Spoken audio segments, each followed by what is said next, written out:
The day my wife told me she wanted a divorce, I thought my world had ended. After 10 years of marriage, building a life together, sharing dreams and setbacks, she stood in the middle of our kitchen and calmly said, "I want the house. And don't bother hiring a lawyer. You can't afford one to fight me." There was no emotion in her voice. Just cold confidence. I didn't even argue. I simply nodded and said, "You're right."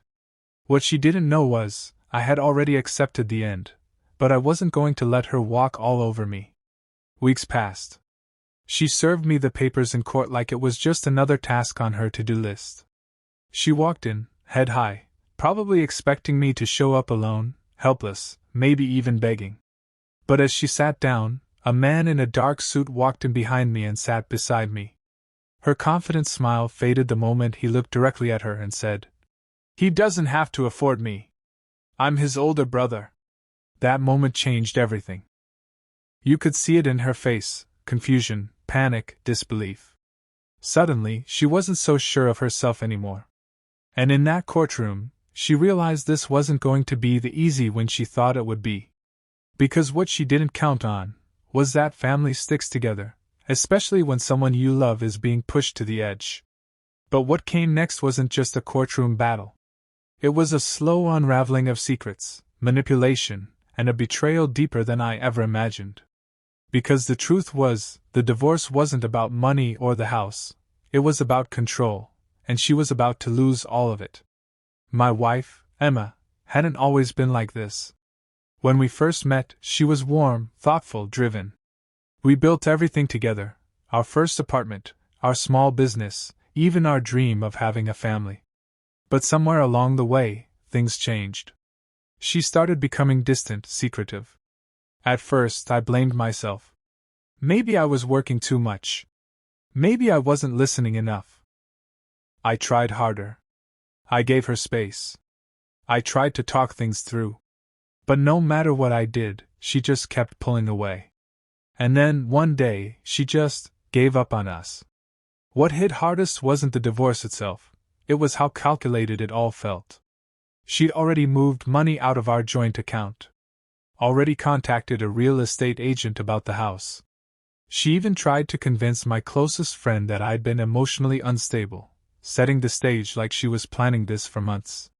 And when she smirked in that courtroom, thinking I was too broke to defend myself, I realized she didn't just want out, she wanted to destroy me on the way. My brother Marcus is the kind of guy you only call when things get serious. He's one of those attorneys that people only whisper about, known for never losing, and for making sure the other side never forgets they challenged him. I hadn't spoken to him in over a year, not because we fought, but because life just got in the way. When he heard what was happening, he flew in without hesitation. And the look he gave Emma in court wasn't just about legal strategy, it was personal. But even Marcus couldn't predict what was coming next. Because Emma wasn't done. And the secrets she'd buried, about the business, about our marriage, about what she'd really been doing behind my back, were about to surface. It wasn't just the divorce anymore, it was about uncovering everything that had been hidden under the surface for years. Marcus started digging through our financial records, and that's when we found the first red flag. Emma had opened a separate business account almost 8 months before she filed for divorce. Money from our joint business, money I thought was going into reinvestments, was quietly being redirected. Thousands were missing, and not just from profits. There were payments to someone I didn't recognize. Marcus didn't say much, just made a call to a private investigator he trusted. His face told me enough, he was preparing for war. Meanwhile, Emma's confidence started to shift. She stopped smiling in court. She avoided eye contact. And when we crossed paths in the hallway, she didn't speak. But I wasn't the only one noticing her behavior. Her own lawyer seemed irritated, like Emma wasn't telling her everything. That's when Marcus leaned in and told me something that caught me completely off guard.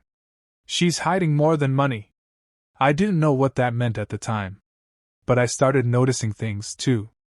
Like how she always kept her phone face down. Or how she'd disappear for hours during the weeks before filing. One of our former employees even called me anonymously, warning me that Emma had been preparing her escape for a while now. Whatever this was, it wasn't just about taking the house. She was planning to erase me, personally and professionally. And as all of this unfolded, one question kept haunting me. Who had she become? The woman I once loved wasn't just trying to leave, she was trying to win something. But what exactly was she trying to protect, or hide? And why was she so desperate to do it at any cost? The deeper Marcus and his team looked, the more tangled everything became. The private investigator uncovered something we hadn't expected. Emma wasn't just moving money, she was meeting someone regularly. A man. Older.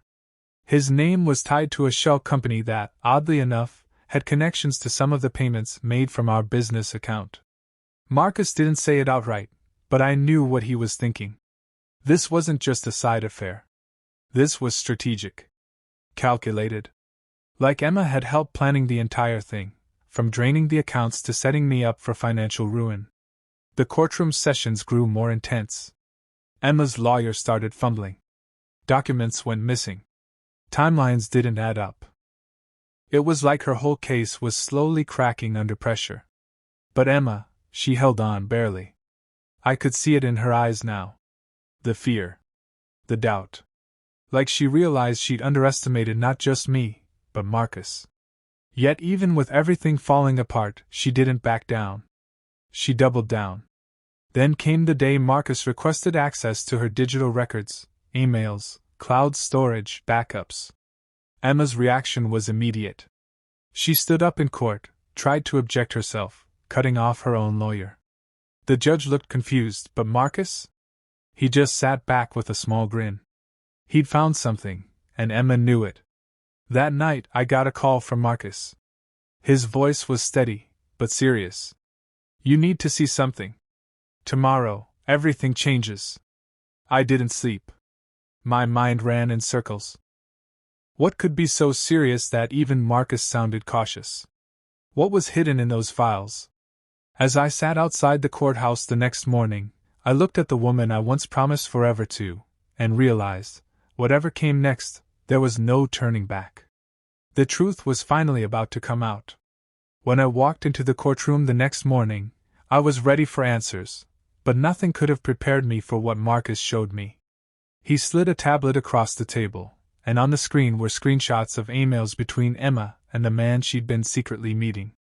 His name was Randall, someone I vaguely remembered from a few years back. He wasn't just some fling. He was a former investor who had tried to buy into our business when we first started. I had turned him down. Emma, apparently, had not. The emails revealed everything. She'd been leaking business data to Randall for months, client lists, pricing models, even employee contracts. She planned to bankrupt the company and start a new one with him, using our resources. And worse? She was trying to transfer ownership of the company behind my back by forging documents. The betrayal wasn't just personal anymore. It was criminal. Marcus looked me dead in the eye. This isn't just divorce court anymore.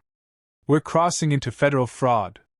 As we sat there processing everything, the courtroom doors opened and two federal investigators stepped in, speaking quietly with the judge. Emma froze. She didn't even turn to look at me. Her hands were shaking as she whispered something to her lawyer, who looked just as blindsided. The judge called for a recess, but the tension in the room didn't break. If anything, it thickened. I realized then, Emma wasn't fighting for the house or the money. She was fighting to keep everything from falling apart. From going public. From being exposed. And now, with the truth creeping into every corner, she was running out of time.